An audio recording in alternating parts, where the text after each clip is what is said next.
TSA workers will likely get their paychecks, but not because of Congress. We'll explain.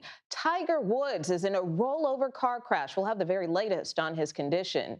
And the countdown to launch is on. Artemis II, the mission that may take astronauts further into space than ever before.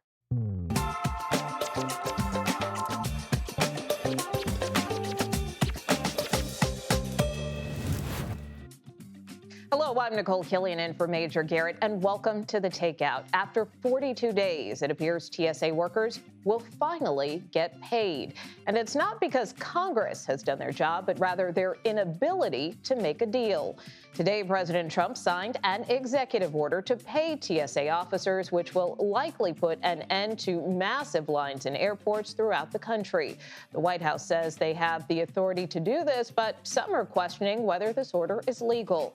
The Senate did pass a bill in the middle of the night to fund the Department of Homeland Security while not voting on funding for ICE or Immigration and Customs Enforcement or CBP, Customs and Border Protection. Speaker Mike Johnson refused to take up the Senate bill since it did not include that money for immigration enforcement, and he blamed Democrats. This gambit that was done last night is a joke. I'm quite convinced that it can't be that every Senate Republican read the language of this bill. The Speaker said the House will offer a short-term bill or a continuing resolution instead to fund DHS for 60 days. Senate Minority Leader Chuck Schumer said it's dead on arrival. So while the issue over paying TSA workers may have a short-term solution from the president, ending the shutdown is far from over. Our Torian Small starts us off from Capitol Hill. But before we go to him, we do want to turn to a news conference that's happening right now involving Tiger Woods, who was involved in a car crash. Take a listen. Pressure cleaner truck pulling a trailer, a small trailer, was northbound on South Beach Road and was pulling kind of to turn into a driveway. It was slowing down, starting to turn into a driveway. And the driver of that vehicle looked in his mirror and saw a Land Rover, a dark-colored Land Rover, overtaking him at high speeds, and I don't know those speeds. The Land Rover kept overtaking him. He saw it coming, so he tried to edge off to the side of the road, but this is a small two-lane road, and there was no shoulder for this pressure cleaner gentleman to get off the side of the road. As he was trying to move to the side of the road, the Land Rover overtook him at the last minute, swerved to avoid a collision, but clipped the back end of the trailer of the pressure cleaner apparatus, listed to the side, and then rolled on the driver's door north past the truck that had just avoided the crash with. The individual driving that Land Rover was able to crawl out the passenger door of the car and was identified to be Mr. Tiger Woods. Our DUI investigators came to the scene here, and Mr. Woods did exemplify signs of impairment. They did several tests on him. Of course, he did explain the injuries and the surgeries that he had. We did take that into account. But they did do some in-depth roadside tests, and when it was determined, he was placed under arrest and taken to the Martin County Jail. At the Martin County Jail, and even on scene, we really weren't suspicious of alcohol being involved in this case, and that proved to be true at the jail. So Mr. Woods did a breathalyzer test, blew triple zeros, but when it came time for us to ask for a urinalysis test, he refused, and so he's been charged with DUI, with property damage, and refusal to submit to a lawful test. In the crash, no one was injured. Mr. Woods did not seem to be injured at all, and the other gentlemen were not injured. But this happened a few hours ago, so I've given you the information that I have right here, right now. So with that, let me kick it to you for questions. I'll answer what I can answer. Just to be clear, they're both going in the same direction. Tiger was coming up behind the guy in the pickup with the pressure cleaner? So the question is, were they both going the same direction? Yes. Both of them were in the 280 block of South Beach Road, driving northbound. The truck pulling a trailer was trying to slow down and pull over, and Mr. Woods was overtaking him at a high rate of speed before he clipped the back end and rolled his vehicle over on the driver's door. How many times did he roll over? So the question is, how many times did he roll over? The answer is he didn't roll completely over. The truck rolled to the driver's door and then just slid northbound up the road. And again, we'll provide you some photos of that. I know you said you don't know the exact speed, but you said high rate of speed twice now. Is there a way just to give us a general idea of how fast? You mentioned before, it's a two-lane road. You can't drive very fast on that road. So the question is, can I give you a general idea of how fast? And the answer is I can't, but I can tell you this, it's a 30-mile-an-hour speed limit.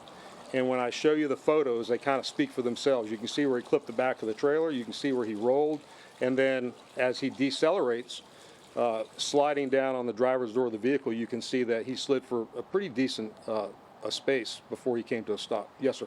Was he cooperative as far as what his schedule was today? What was he doing? Was he talk? Did he speak to you guys what his activities were today? So the question was he cooperative with us? The answer was he is cooperative, but he was not trying to incriminate himself. So he was careful in what he said and didn't say. And when it came time again for the test, the urine test at the jail, he stopped that. Let me go back to one thing. There is a Florida state statute that requires us to keep people incarcerated for at least 8 hours post a DUI arrest. So he's in our jail.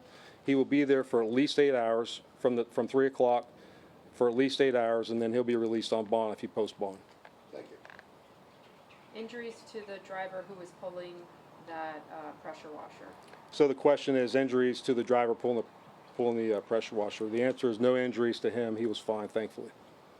You said that breathalyzer came out with zeros. It was the urine test. You denied, correct? The question is breathalyzer was 0 and it's a urine test. The answer is yes. So on scene, we had DRE experts evaluating him, and they believed from on scene that he was not impaired on alcohol. They believed it was some type of medication or drug. And again, at the jail, he cooperated with the he cooperated with the breathalyzer, and then the urine he wanted no part of. Is there going to be any testing afterwards? What's the procedure with that to verify if he was under something? So the question will there be any follow-up testing? The answer is no. He has a right to refuse that test. There is a Florida statute which he will be charged with for refusing to take that test, but we will never get definitive results as to what he was impaired on at the time of the crash. Is that also a felony, refusing to take the test? The question is it a felony? The answer is no. Both charges are misdemeanor charges. Is he being given preferential treatment in the jail because of who he is? The question is he getting preferential treatment in the jail because of who he is? Let me go back to the simplicity of this. We're the sheriff's office. We know we arrested a high-profile figure. I'm not trying to dramatize, but it doesn't matter who you are. If you break the law, we're going to follow the law. That's a really easy path to take. Now, as far as being in the jail, we're going to make sure he's safe. We're not going to put him in general population. He's not going to be with other inmates that could hurt him or try to capitalize on what he did.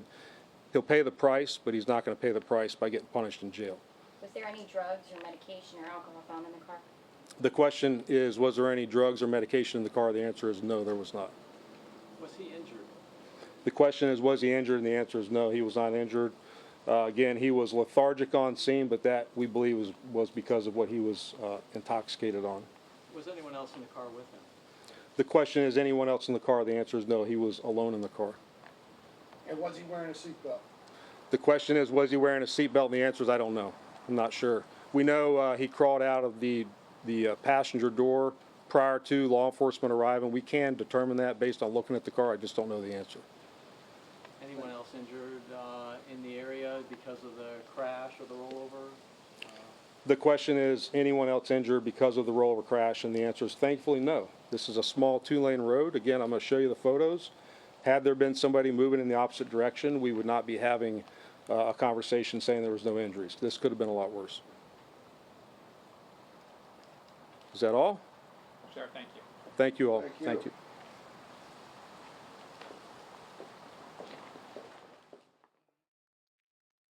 And you've been listening to an update on the rollover car crash that Tiger Woods was involved in. Officials say that Woods has been charged with DUI because he refused a urinary test after appearing impaired. He did comply with a breathalyzer test and blew a 0. He is currently in jail and must stay there for 8 hours due to Florida law.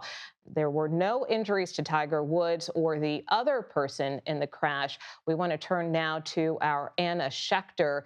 And Anna, what more did you take away from that news conference? Well, you just laid it out. The good news is that no one else was injured. No one else was in the car. The official said he doesn't know if he was wearing a seatbelt, but the case in point is, was he driving while impaired by a substance? And officials are saying that he appeared to be impaired by something. He was kind of acting groggy. They're not sure exactly why. Maybe it was from the crash, but he did refuse to take he did a breathalyzer, but he refused further testing, and therefore they arrested him. He's going to stay in jail for 8 hours. So a lot of questions remain, exactly what might have been in his system. And let's look at the history, too. Remember, it was just a few years ago that he was involved in a serious car accident in the Los Angeles area, and he had been taking medication that affected him and caused that crash. He was seriously injured and really, through a ton of hard work, came back and even returned to exercising and playing golf, which is miraculous given the injuries that he sustained to his legs. So this is, unfortunately, appears to be somewhat of a repeat, although a much less serious accident. But of course, with a high-profile person like Tiger Woods, there's going to be a lot of attention placed on this, and the fact that he is in custody and will remain so for several more hours. I'm hoping that we learn a little bit more what type of medication he might have had in his system that caused him to get involved in this accident, caused the vehicle to roll over. All right, Anna Schechter, yeah, and worth noting, too, this came amid a lot of speculation about whether or not he would be playing in the upcoming Masters. So That's right. Obviously, we'll have to see how this case pans out. Anna Schechter, thank you again. And now we want to head back to Capitol Hill and our Torian Small. And Torian, just walk us through the wild day that this has been on Capitol Hill. Yeah, Nicole, I mean, I think you know firsthand from talking to House Speaker Mike Johnson this morning that he was quite exasperated by the process in which the Senate sent over its version of a DHS funding bill. He called the process detestable, but really laying the blame at the feet of Democrats, saying that this didn't line up where his conference stood on funding priorities for the government. And he, after consulting with his Republican conference, came back and held that press conference that we could see right there to announce that they essentially rejected that proposal, saying that they're going to go at it in a different direction, this time a short-term spending bill that would fund the department fully for 60 days. The problem with that, though, is that that directly conflicts with the state of where the Senate is. The Senate's recessed for about 2 weeks now after they voted to send their package over to the House. And Democrats have maintained that they would not be supporting any fully funding of the department. So as it stands, that bill, if it were to pass out of the House tonight or tomorrow, would pretty much be dead on arrival once it makes it to the Senate.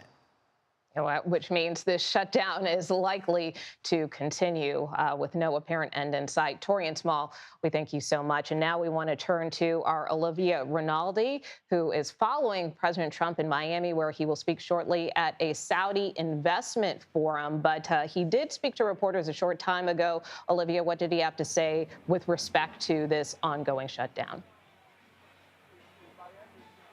Well, first off, he addressed what happened with Tiger Woods, saying it was just awful. I do want to remind you, last we knew, President Trump's former daughter-in-law, Vanessa, who was married to Donald Trump Jr., has been dating Tiger Woods. So the president addressed that first. But as far as the shutdown, he did sound a little defeated, saying, I understand what's going on. I understand why Leader Thune is doing what he's doing. I understand why Speaker Johnson is doing what he's doing. But ultimately, the White House really declared an emergency, and the president signed this executive order allowing TSA funds to be distributed so some of those individuals can get paid, some of those agents, because as of this week, they have missed $1 billion worth of paychecks. It's 2 months now that they have missed a paycheck. So the White House taking some decisive action. But as far as fully funding the DHS as part of these appropriation bills, the president is just saying, well, it's got to be up to Congress to figure that out. All right, Olivia Rinaldi reporting from Miami tonight. Thank you. And staying in Florida, we want to turn now to Democratic Congresswoman Debbie Wasserman Schultz, who joins me now. And Congresswoman, I just want to get your reaction to these latest developments and the Speaker's plan to move forward with this short-term CR. Is that something you're open to supporting? Absolutely not. What we need to do is take up the bill that the Senate passed unanimously last night, which makes sure that we can set aside the already well-funded ICE and CBP, which got $150 billion in the big ugly law last year, and ensure that we can fully pay our TSA agents, make sure that we can fund the Coast Guard and FEMA, and by the way, nonprofit security grants, which are vital right now with the explosive rise in anti-Semitism and anti-Semitic attacks. Not 10 days ago, Temple Israel, the largest synagogue in the United States, was attacked by someone who was reacting to and clearly connected to what's going on in Iran. And those are funded out of the Department of Homeland Security as well. What Republicans seem to be doing, and Mike Johnson is leading the charge, is bear hugging the shutdown that they caused. We have always, and President Trump finally acknowledged by saying he was going to fund TSA out of the slush fund from the big ugly law. That could have been done weeks ago. This should never have been a crisis that was caused and now blown up by Republicans. They own it, and we need to take up the bill the Senate passed last night and make sure that we can continue to negotiate on the vital reforms that are essential to ensure that ICE and CBP conduct their business like normal law enforcement agencies and treat people with fairness and just. But can you still get those reforms? Because Leader Thune said that ship has sailed. We have to make sure that we continue to fight to prevent ICE from running roughshod over people's rights. And we have made, as Democrats, tremendous progress. Kristi Noem was fired. The ICE is out of Minneapolis. We have a commitment from the new Homeland Security Secretary that they will use judicial warrants. I mean, those are the things that, at the beginning of this, the Trump administration said, no way, we're not going to do that. We're going to go full steam ahead. But the reason that they have relented, the reason that they have been worn down is because the American people are stunned and appalled by the conduct that ICE agents and CBP agents are engaged in. They see them brutalizing the American people. Listen, Nicole, the ICE is roving around the towns that I represent, stopping lawn trucks randomly, indiscriminately, yanking people who have brown skin or have a heavy Hispanic accent and bringing them into detention without regard to whether or not they've committed a crime, which is what Donald Trump said was going to be his top priority. This mass deportation scheme is appalling to the American people, and we need to make sure that there are reforms in place while ensuring that the Coast Guard, TSA, and FEMA are fully funded. Yeah, and I want to turn to one other topic. As you know, your fellow Florida Democratic Congresswoman Sheila Sherfilis McCormick was found guilty by the House Ethics Committee on dozens of charges related to stealing pandemic relief funds to boost her congressional campaign. Should she resign?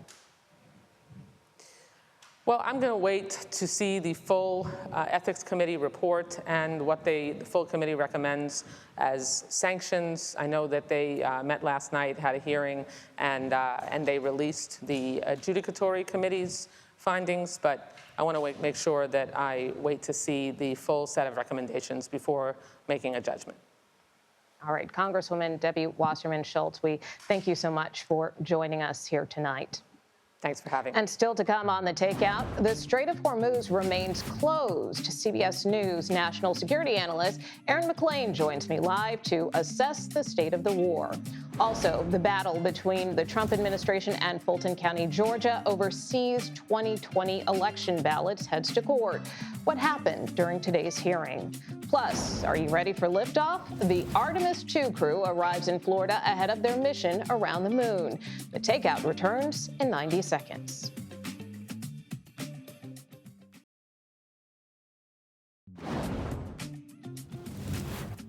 Welcome back. U.S. Central Command gave an update on the injuries to U.S. service members in the Middle East.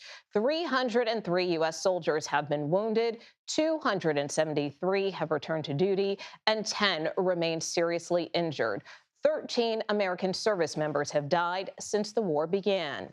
CBS News national security analyst Aaron McClain joins me now. He is also the host of the School of War podcast. Aaron, thanks so much for being with us. And really want to start off there with the troops because we know thousands have been deployed to the region. And so what are the prospects for ground action? Right, so negotiations are continuing, but we have 2 Marine Expeditionary Units coming in from the Pacific. We also have elements of the 82nd Airborne flying in from the East Coast of the United States.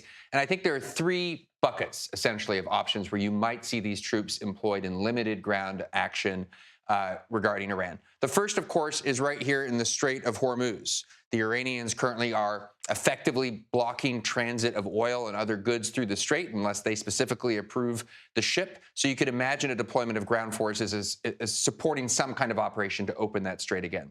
The second bucket would be to seize facilities that Iran uses to export its own oil or other energy resources. Here, the piece of terrain on everyone's mind is a place called Karg Island, which is a little bit further northwest out in the Persian Gulf. And I think the third group of options are some sort of special operations raid targeting the Iranian nuclear facilities, which are here in the center of the country. Esfahan is the main one, but there are also potential targets at places like Natanz and Fordow. And that sounds like that would be a pretty intensive operation. Massive undertaking, potentially one of the largest special operations missions in modern American history if it were to proceed, yes. You also mentioned the Strait of Hormuz here, which you said remains closed, but it seems some ships are still able to get by. How's that possible? Yeah, that's right. So the Iranians have opened traffic to ships that they are approving through. No ships connected to the countries that are belligerents opposed to them in this war, but Chinese-controlled ships, Russian-controlled ships. And the way it's working is typically the sea lanes here go right basically dead through the middle of the strait, coming in between the Gulf of Oman over here and the Persian Gulf over here. But the Iranians have essentially opened a second route through the strait that runs up through here between these 2 islands. And this little island right there is getting the reputation as being called the Tehran toll booth. This is Larak Island, where the IRGC is controlling traffic through the strait right now. So basically, you coordinate with the IRGC, potentially some money moves hands, and you can move along this more northerly route. Movement right now down through the south without approval from Iran, pretty perilous.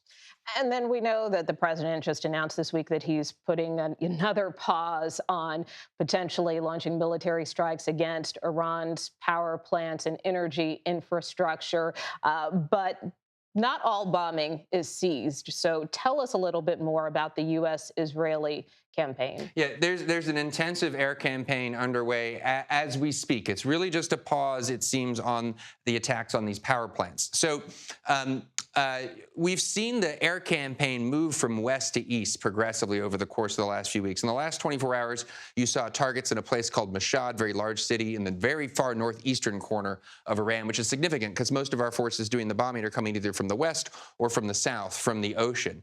You also saw strikes today by the Israelis on steel plants in the center of the country in the Esfahan area, along with, by the way, some nuclear targets, not the buried highly enriched uranium that would be the target of a special operations raid, but other kinds of targets. There's one thing I want to draw your attention to, though, that I think has probably not gotten enough coverage in the noise of the last several weeks, which is that the Israelis in particular have been mounting an intensive campaign against regime targets in Tehran itself. So this is just a representation of some of the attacks that have struck central Tehran, some of these very large strikes on IRGC headquarters and facilities, but some of these smaller pinpoint strikes on checkpoints of essentially the secret police as they are standing at intersections monitoring and managing the population. So the Israelis, in terms of the Iranian regime, are going hard right down until the clock ends, even if there's going to be some sort of negotiated solution soon. All right, Aaron McLean, this really puts everything into perspective. Thank you so much. Coming up, Anthropic was just handed a big win in its lawsuit against the Pentagon. We'll break down the First Amendment argument at the center of the case. You're watching The Takeout.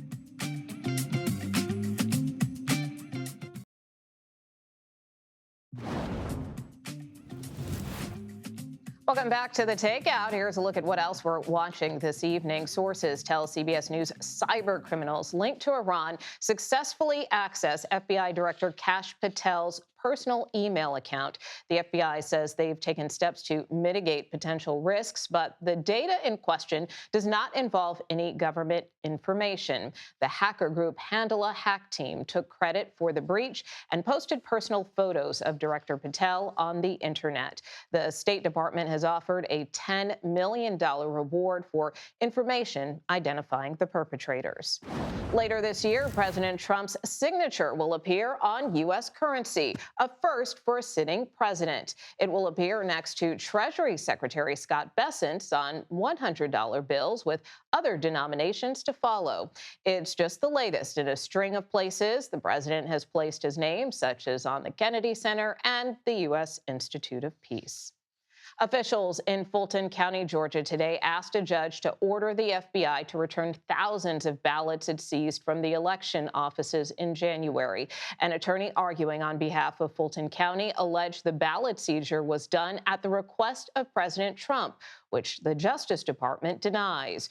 CBS News election law contributor David Becker joins me now. He is also the executive director of the Center for Election Innovation and Research. So what are you hearing with respect to today's hearing? Well, the hearing started at 9 a.m. today, and it's been going on all day. It just recently took a break where the main portion of the hearing, where Fulton County was arguing for return of their ballots, those people were excused, and now there's a second portion of the hearing where the NAACP has brought a separate action, and that's being heard by Judge Boulay in federal district court there.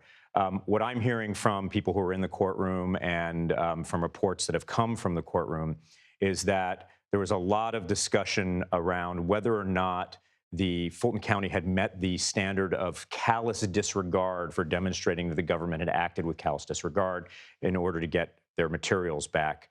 One of the challenges they had, they brought several witnesses who looked at the affidavit. I looked at the affidavit when it first came out. It was clearly deficient on its face. It didn't allege intent. It didn't even allege a specific crime. It didn't allege election theft. It didn't address the 5-year statute of limitations, all of which should have been in there. And it clearly had some key omissions. It used conspiracy theorist testimony that had been debunked before and didn't tell the court that these issues had been reviewed and debunked. Those raise a lot of questions about the warrant, and a lot of witnesses for Fulton County came in and pointed out how much was missing from this warrant and how it was clearly deficient. And the government said, but you can't know what was in the FBI agent's mind who had testified. But the government also opposed that FBI agent appearing and testifying, and the judge allowed them to oppose that and prevented that FBI agent, who was apparently sitting in the courtroom, to testify. So I think the government could have some difficulty there because on the one hand, they didn't want this individual to testify. On the other hand, he's the only person who can demonstrate and rebut the indications that there was callous disregard for the law and for the standard. Remember, a warrant is a really extreme seizure of evidence that that the government is saying, we intend to use this in a prosecution. It's not to be used for a fishing expedition. It's not to be used for a PR stunt. And there were questions raised in the hearing today about whether or not it was being used for a legitimate prosecution. And even the government kind of said, we don't know if we're ever going to use this evidence. And to that point, I mean, did we get a sense through this hearing of where these ballots actually are? It seems Fulton County, obviously, that's been something they want to know. And obviously, whether or not they're going to get these documents back eventually. Yeah, not to my knowledge. I don't know that anyone knows where these are or what's being done with these ballots. The warrant was served about 2 months ago. So the government has had these for about 2 months.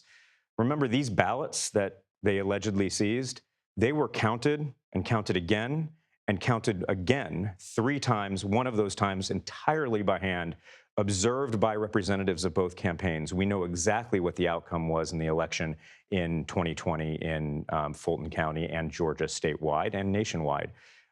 So I think the government has a hard time demonstrating there's a potential crime here. I don't expect they're actually going to use this evidence ever.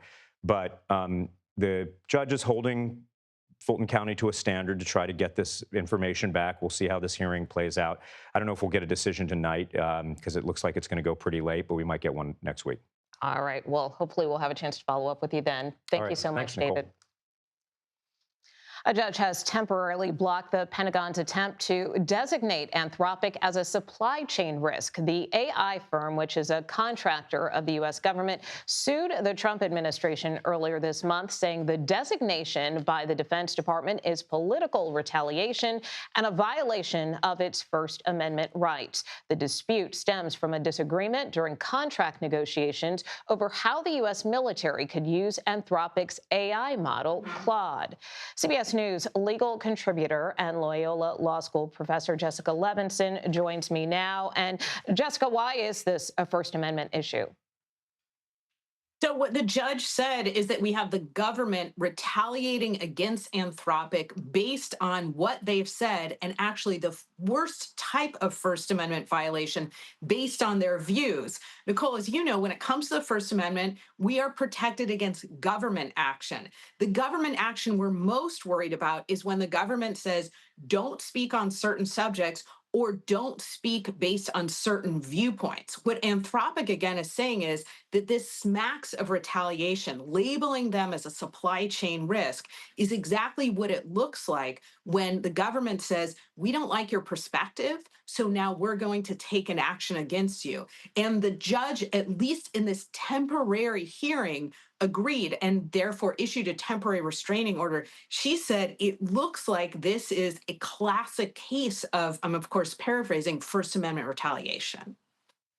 And so what happens next? So what happens next is that both sides will obviously continue arguing. This is just the first part of the case where Anthropic went to court and said, we need essentially emergency relief. But that doesn't mean that the case is over. The federal government will argue that there are national security risks, that there are legitimate reasons completely separate and apart from Anthropic's viewpoints and what they say for why they are labeling Anthropic a supply chain risk. Anthropic will say, there are so many other things you could have done. You could have just said, we're not going to make a contract with you. Anthropic, of course, will also continue to make its First Amendment argument and say, this is all about you just not liking what we were saying. And there's plenty in the public record they'll argue to indicate that. So what happens next? They'll continue to make their case as the case continues. Again, this was just a temporary restraining order. It just pushes pause while the parties can make their additional arguments. And what's the broader implication of this case? Great question. I think the broader implication really is about the power of, yes, this administration, but any other administration to take steps against a company and to determine whether or not those steps are being taken because they don't like what the company is saying or because there's a legitimate problem with the company. Again, I think what it really boils down to is what is the federal government's motivation here? Is it we had a dispute and we don't like what you're saying, we don't like the views that you're propagating, or is it we think there is a problem with your product? Obviously, this has implications far beyond just AI and Anthropic, and this is a situation that happens with respect to a lot of administrations and government contractors, private contractors. All right, Jessica Levinson, thank you so much. Thank you. Coming up, our reporter panel joins me to discuss House Speaker Mike Johnson's criticisms of his fellow Republicans in the Senate and what it means for the standoff over DHS funding. You're watching The Takeout.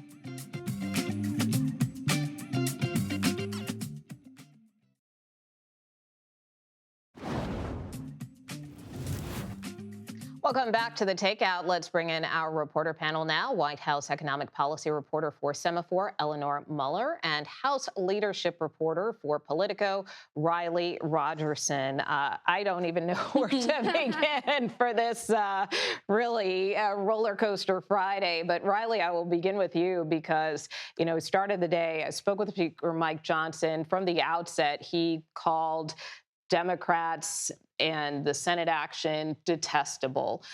So why, at the end of the day, did House GOP leadership, in essence, decide to blow up this DHS deal? Right. They're furious, as you said. The problem that they had with what's going on in the Senate is that the Senate passed a deal that would fund the Department of Homeland Security except for ICE and parts of CBP. House Republicans are saying that's unacceptable because they want to see funding for those agencies passed. Mind you, the reconciliation bill that passed over the summer, the so-called One Big Beautiful Bill, has millions of dollars in funding for ICE. So ICE will continue to be funded, but they still want to see it funded through this process additionally.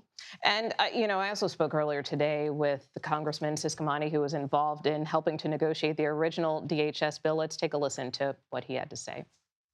Bottom line, if you have to swallow what the Senate sent over, you're willing to do that? We're going to do the right thing. We're evaluating every single option out there that we have. What's the best path forward for it? We want to make sure that we fund DHS in this entirety, even if it's going to take a little longer. But we need to start getting our TSA agents paid and everybody else that has been working without any pay due to this Democrat shutdown. So, Eleanor, I know there were a lot of Republicans who said, no, I'm not going to vote for the Senate bill by any means. But obviously, it seemed some were potentially open to this. So was that not enough? I mean, at the end of the day, was this about the Speaker not having the votes? I think what has really added a wrench in the gears here is that the White House had signaled to the Senate that it would support the deal that they passed late last night, early this morning. And then House Republican leaders told their members on a call today that Trump actually supported the plan that they had come up with. And then we saw Speaker Johnson later say that publicly. And so I think we have two chambers both thinking that they're doing something that the president is on board with. And it seems that now he is really only on board with what the House has done. The Senate has left town. And that's making a big mess for these lawmakers to clean up. But hasn't there been some mixed messaging from the president on this? I mean, he really didn't endorse a plan either way. And then now it seems like he's trying to put his thumb on the scale. That seems to be part of the problem. You know, it was a lot of backdoor conversations that led the Senate to believe that he would sign their legislation. And then he called Fox News today, said explicitly it would not be appropriate to pass a spending bill that did not have money for ICE, CBP, and he did not want them to enact what the Senate had passed. So now he's being a little more direct. He's telling them directly what he's looking for, but that's not what we were seeing earlier in this week. And do we have any more information on how the administration is going to pay TSA workers? What we have been told is that it will be money from Republicans' mega bill that Riley mentioned earlier that already provided funding for some of this immigration enforcement that will be directed to the TSA officers. So that's an option that Republicans told us last night was on the table. They knew was on the table for a while. And then, of course, we saw the president actually say that he was going to proceed with it. And Riley, I want to turn to some other news of day. Of course, those charges against Congresswoman Sheila Sherfilis McCormick. You know, we heard earlier from Debbie Wasserman Schultz, who wouldn't say whether or not she should resign, but this has become a really tricky issue for Democrats. Absolutely, and Congresswoman Wasserman Schultz, her line of saying that she wasn't going to explicitly call for the Congresswoman to resign or be expelled at this point is pretty much consistent with what we heard from House Democratic leadership and most House Democrats that I talked to on Capitol Hill today. They said they're reserving judgment until the Ethics Committee can release a recommendation in about 2 weeks after the House returns from recess, assuming they go on recess. I mean, what are the chances that the Congresswoman could be expelled? Talking to enough Democrats today, there are a few who are willing to go as far as to say that this looks really bad, and if the Ethics Committee does recommend that she should be expelled, I'm willing to vote for her expulsion. So there also are many that are comparing the situation to George Santos, which of course House Democrats supported his expulsion a couple of years ago. So I think reading the tea leaves, it does seem like Democrats are willing to line up behind that, but we won't know for sure for a couple of weeks. Yeah, and how does that change the calculus, if any, in terms of just the numbers and dynamics on Capitol Hill? Because we know both sides have very narrow margins. Removing a Democrat is excellent news for Speaker Mike Johnson and the Republicans. They're excited at the prospect of expanding their majority, which has been razor thin for months and months. So Democrats, you know, they're loath to kick out one of their own, but it sounds like they are potentially willing to do so. All right, Riley and Eleanor, we thank you so much. Of course, our night is not over as we follow these developments on Capitol Hill. Thank you, ladies. NASA's Artemis II rocket is on the launch pad set for an April 1st liftoff. Our space contributor, Christian Davenport, will join me live to discuss the historic mission around the moon. You are watching The Takeout.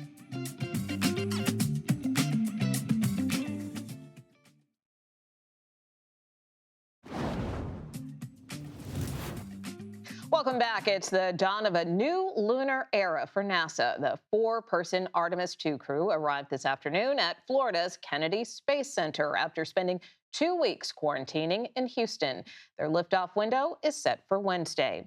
The 10-day mission will take them around the moon and back. This will be the first trip to lunar space since 1972. CBS News space contributor Christian Davenport joins me now and walk us through what the final preparations are looking like. Yeah, so as you mentioned, the crew arrived at the Kennedy Space Center today. They flew in from Houston from the Johnson Space Center, and they're going to spend the next several days, making sure that the health of the rocket is okay. They'll be going through all of the last preparations. This is really a historic mission. I mean, as you mentioned, flying around the moon, first woman to fly around the moon, first person of color, first non-U.S. citizen to fly around the moon, a Canadian. So they want to make sure everything's okay and are going to be really taking their time. And they stressed this today during a press conference that if anything's off with the rocket, if the weather's not right, they're going to pause, and they don't have to go on April 1st. They've got several windows this first week, and they're going to make sure that they fly only when they believe it's safe and that they are fully ready to do so. And so what will be accomplished over this 10-day mission once it does take off? Right, so this is a test flight, and what they want to do is fly the Orion crew capsule around the moon. It'll be the first time Orion has flown with people, so they want to test out all the systems, the life support, and this is all paving the way for the first landing on the moon by people since 1972. So before you do that, you've got to make sure the capsule works, that it re-enters the atmosphere and the heat shield protects them, that the parachutes work. They're going to go around the far side of the moon, and they are going to see parts of the moon potentially that nobody has seen with their own eyes before. And this crew may actually go further out into space than any humans have ever traveled before. So it's really a historic mission. Yeah, hard to believe it's been half a century, but more broadly speaking, how does this impact NASA's efforts to get a human back on the moon? Well, this is a test flight. And if this goes well, they're going to take all that data, they're going to go back, and they're going to try a mission next year, which, again, you'll have a crew of astronauts in the Orion spacecraft. And that mission, which will be called Artemis II, will actually dock with the lunar lander in Earth orbit as just sort of a practice. And they want to make sure that they'll be able to do that before actually docking with a lunar lander by the moon and then landing on the surface. That would come in 2028, again, if all goes according to plan. And the dynamic that we see now is NASA is in a space race with China. NASA is saying they want to get there before China, and so they are trying to move safely, but they also want to move expeditiously. They want to move with a sense of urgency to try to get this accomplished. Yeah, I was going to say, how critical is this mission? Well, it's huge in that regard. I mean, as you mentioned, first mission of having humans going to the moon in more than 50 years, setting up for the first human landing. And this is not like the Apollo era moon landings where we sent crews of astronauts, they came home, and that was it. What NASA wants to do under the Artemis program is to go to the moon and to stay, have a sustainable presence, have a base camp on the moon, on the south pole of the moon. And that's really important because we know that there's ice in the form, or there's water in the form of ice in these permanently shadowed craters. Water is, of course, vital to sustain human life, but its component parts, hydrogen and oxygen, that's rocket fuel. That's how you can get further out into the solar system, out even potentially to Mars. So all of this is part of that bigger plan to build that moon base on Mars. Really fascinating discussion. I know you will be watching April 1st. We thank you so much, Christian, for being with us. Of course. And that does it for us here on The Takeout. Of course, we do want to give you this reminder first to tune into CBS News 24/7 on Wednesday for all-day coverage of the Artemis II launch. Special coverage begins at 4 p.m. Eastern with our Major Garrett anchoring. And now that does it for The Takeout today. I'm Nicole Killian. Major, of course, will be back here on Monday. The Daily Report is coming up next.